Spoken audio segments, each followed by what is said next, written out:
आपके हालात इस वक्त दुनिया आपको किससे कंपेयर करती है? अफगानिस्तान और नाइजर से करती कंपेयर। मैं कहता हूं खान साहब आपने भारत की बात की कंपैरिजन, कि आपको बांग्लादेश से भी कंपेयर नहीं किया जा सकता। आपको जो 1973 में आपके साथ से अलग हुए, आप कर सकते हैं कंपेयर उनके साथ?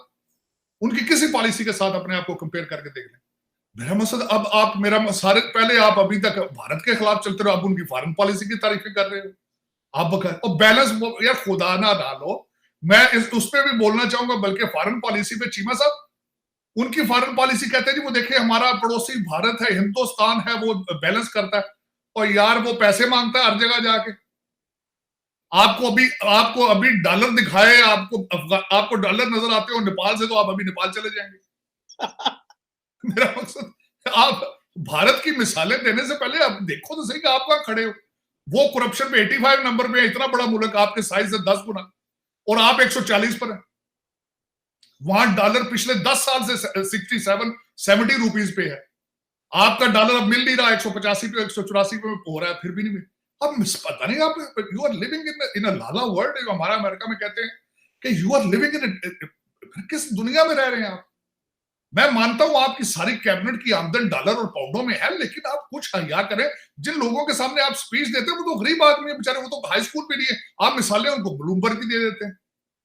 मेरे इस वक्त चीमा साहब अगर देखा जाए तो ये ओआईसी को का इजलास बिल्कुल नहीं होना चाहिए था। एक तो पॉलिटिकल मोरालिटी के बेस पे, क्योंकि आप एतमाद खो चुके हैं लोगों का, और दूसरी वजह यह बनती थी कि ओआईसी एक अमेरिका का टूल है, सऊदी अरेबिया का एक प्रोपेगेंडा टूल है, और वो कुछ भी आपने माना उनके सामने खड़े होके कि इस फेल ऑर्गेनाइजेशन, तो फिर उनको बुलाने की क्या जरूरत थी भाई?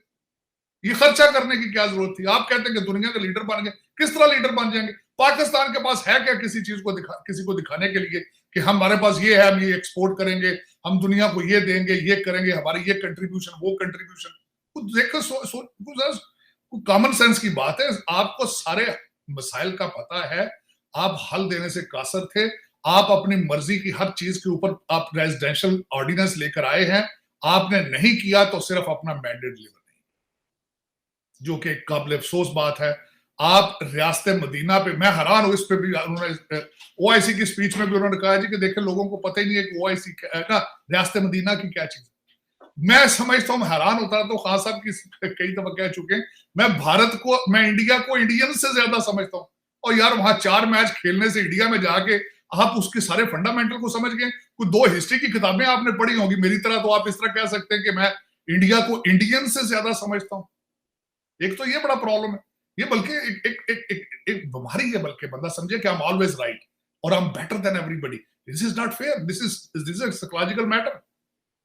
जो बंदा ये समझे चीमा साहब कि I am always right, I can not be wrong, और I am the only one who has a vision in the world, that is something wrong with you. तो उसमें आके तो ये मसाइल मैं जो देख कर आया हूं अपनी आंखों से, और खास साहब मैं चीमा साहब मैं जहां गया, मैंने हर ड्राइवर से, हर डोरमैन से, हर वेटर से ये पूछने की कोशिश की कि आपकी जिंदगी के हालात क्या हैं, तनख्वाह के साथ आपका क्या बजट बन रहा है। तो खुदा की कसम चीखें उनकी निकली। और इन लोगों को कोई हया नहीं है, किसी के माथे पे बल नहीं है कि हम किस डायरेक्शन पे जा रहे हैं। मैं हमेशा कहता हूं कि आप कुछ अच्छी चीज बनाने की सलाहियत नहीं रखते तो कॉपी कर लें। न्यू दिल्ली के अंदर आप देखेंगे आम पार्टी ने डिलीवर किया, आज पंजाब के अंदर वही आगे बैठ गए।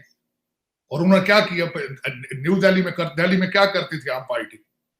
उन्होंने कहा था कि जो भी आदमी बंदा आपसे रिश्वत मांगता है उसको रिश्वत दें और साथ उसकी वीडियो बना के हमें भेजें।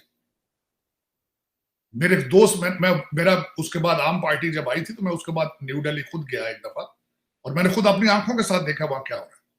हर लोगों ने देखा, उन्होंने दिल्ली चेंज करके रख दी, स्कूलिंग से लेकर हॉस्पिटल से लेकर हर चीज को उन्होंने तब्दील करके रख दिया। दे डिलीवर्ड इट। आज मान साहब जो नए बने चीफ मिनिस्टर इंडिया के, पंजाब भारत के, उन्होंने ऐलान किया, उन्होंने कहा जो बंदा आपसे रिश्वत मांगे आप उसकी वीडियो बना के मुझे भेजें। लेकिन लोग डिलीवर करते हैं। ये हाइब्रिड सिस्टम है। लोग पूरी आपको करना पड़ेगा एज ए सोसाइटी, वरना खत्म हो जाएंगे। 140 नंबर से आगे कहां जाएंगे? अगेन आगे आपके तो नंबर खत्म होने वाले बड़ी जल्दी। आपके हालात इस वक्त दुनिया आपको किससे कंपेयर करती है? अफगानिस्तान और नाइजर से करती कंपेयर। मैं कहता हूं खान साहब आपने भारत की बात की कंपैरिजन, कि आपको बांग्लादेश से भी कंपेयर नहीं किया जा सकता। आपको जो 1973 में आपके साथ से अलग हुए, आप कर सकते हैं कंपेयर उनके साथ, उनकी किसी पॉलिसी के साथ अपने आप को कंपेयर करके देख लें। पता नहीं आप लोगों को क्या ड्रामा दिखा रहे हैं, कौन से ट्रक की बत्ती पीछे लगा दिया आपने। और खुदा ना करे कि इस दफा जो जो बातें चल रही हैं, जिस तरीके से मौलाना फजलुर रहमान एक साहब एक सूबे में तो आ गए, और जिस तरीके से आगे टीएलपी जिस तरीके से पंजाब के अंदर है, सारा कुछ ही आगे मुझे कोई अच्छे अच्छे साइंस नजर नहीं आ रहे जब तक कोई डिसीजन मेकर्स अच्छे डायरेक्शन में को आपको right now you are directionless. आपकी कोई डायरेक्शन नहीं है, आपकी कोई लीडरशिप नहीं है, आपके कंट्री के अंदर एक भी ऑर्गेनाइजेशन ऐसी नहीं है, एक भी इंस्टीट्यूशन ऐसा नहीं है जो आपको इस गन से निकाल सके। अगर है तो मेरे साथ उसकी डिबेट करें, मैं बताएं मुझे, मैं खुद लर्निंग, मैं स्टूडेंट ऑफ पॉलिटिकल साइंस, मैं लर्न करना चाहूंगा, लेकिन मैं जो इस दफा देख कर आया हूं मुझे तो कुछ नजर नहीं आ रहा वहां। आपका इस वक्त सियासत मजाक बन चुका है। डेली बेस पे मेरा मकसद है आपके इंस्टीट्यूशंस को बदनाम किया जा रहा है, आपके इंस्टीट्यूशंस के खिलाफ ट्रोलिंग हो रही है, आपके जजेस के खिलाफ ट्रोलिंग हो रही है, सोशल मीडिया को आपने गंद बना के रख दिया, टीवी एंकर्स आपने प्रोग्रामों में गंद, बिल्कुल सारा कुछ ऐसे ऐसे इल्काबात दिए जा रहे हैं जो कि नौज बिल्ला। और मेरी कुछ यूथी बहनें ऐसी ऐसे ऐसे अल्फाज इस्तेमाल करती हैं कि जो आप, मेरा मकसद है आप बच्चों के साथ बैठ के नहीं सुन सकते। ये आपकी रियासत मदीना है, आप ठेकेदार, ये जिनकी मैं बातें कर रहा हूँ ये सारे रियासत मदीना के ठेकेदार हैं। इनका लीडर, इनके लीडर के हाथ में तस्बीह होती है हर वक्त, और उसके बच्चे देखें क्या कर रहे हैं।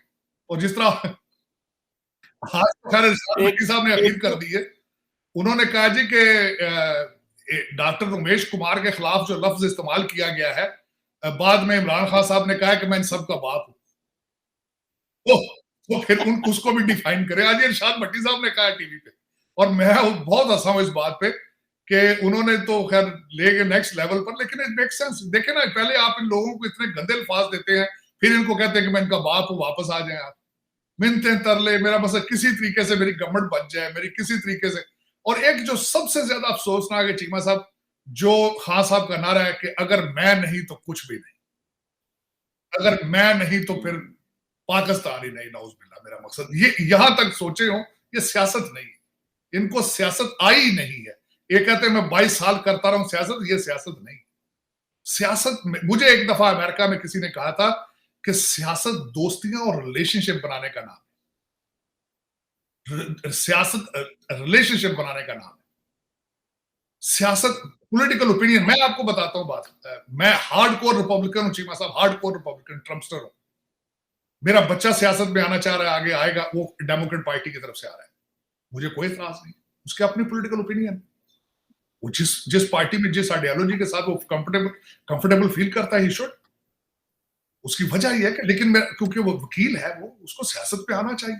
सियासत और वकालत दो, और सहावत, ये तीनों चीजें एक ही चीज का नाम है। लेकिन ये कि अगर आप इस एक्सट्रीम पे चले जाए, आप कहें चाहिए ये लोटे हैं, और यार आपकी पार्टी में असद उमर और गवर्नर और इस्माइल के अलावा तो आपकी पार्टी में बंदे कौन, सारे लोटे हैं। जहाजों में भर भर के तरीन साहब लोटे लाते रहे, तो वो उस वक्त सारे वो उनका बड़े वो उनके जमीर जाग रहे थे, आज सारे बेजमीर हो गए। हम किस तरीके से बात कर रहे हैं? आपने तो खुद लफ्ज इलेक्टेबल इस्तेमाल किया, आपने तो खुद इस लफ्ज इस्तेमाल किया था कि कायदे आजम साहब जो है वो कांग्रेस पार्टी छोड़कर मुस्लिम लीग में आए थे, तो पार्टी चेंज करना तो गुनाह है ही नहीं। आपके साल पहले ओपिनियन कुछ और थी, आज आप इतने गुस्से में हैं, आप कहते हैं अगर मैं ये तहरीक जीत गया, मैं देखूंगा तो मैं तुम्हारे साथ क्या करता हूं। यार ये सियासत है, ये सियासत, ये तो गुंडागर्दी के एक, नौज बिल्ला, मुझे तो वो गुंडागर्दी कहते हुए भी शर्म आ रही है। लेकिन ये तो किसी को धमकियां देनी, चीमा साहब मैं ये कर दूंगा, जाओ सिंध हाउस पे चढ़ जाओ, जाओ डॉक्टर रमेश कुमार के घर चले जाओ, जाके हमले करो, तुम्हारी बच्चियों की शादियां नहीं होगी, स्कूलों में तुम्हारे बच्चों को ये किया जाएगा। ये कैसी यार बातें कर रहे हो? ये लीडर इस तरह के होते हैं? और अगर इस तरह तुम्हें दर्द था लोगों का, इतने तुम लोगों के बाप हो, तो तुम पहले उनको मिलते क्यों नहीं रहे 3.5 साल? आपने आपने कौमी असेंबली में आना बंद कर दिया, आपने अपने एमएनएस को अकोमोडेट करना छोड़ दिया, उनसे मिलना छोड़ दिया। बुजदार साहब को बिठा के आप बनीगाला से सारा पूरा कंट्री आप चलाते रहे। केपीके में आपने टोटल पॉलिसी, आप क्या समझते, लोग अंधे हैं, लोग नाक में रोटियां डालते हैं। आजाद कश्मीर का जिस तरीके से आपने वजीर आजम पिक किया, सिर्फ इस वजह से कि आप बनीगाला से ऑपरेट करना चाहते थे, बल्कि बनीगाला से क्या, कुछ लोग तो पाक पत्थर से भी ऑपरेट कर रहे थे पाकिस्तान। तो लोगों को इस तरह करना था, तो फिर अब लोग भागे ना, तो और क्या करें पीटीआई को?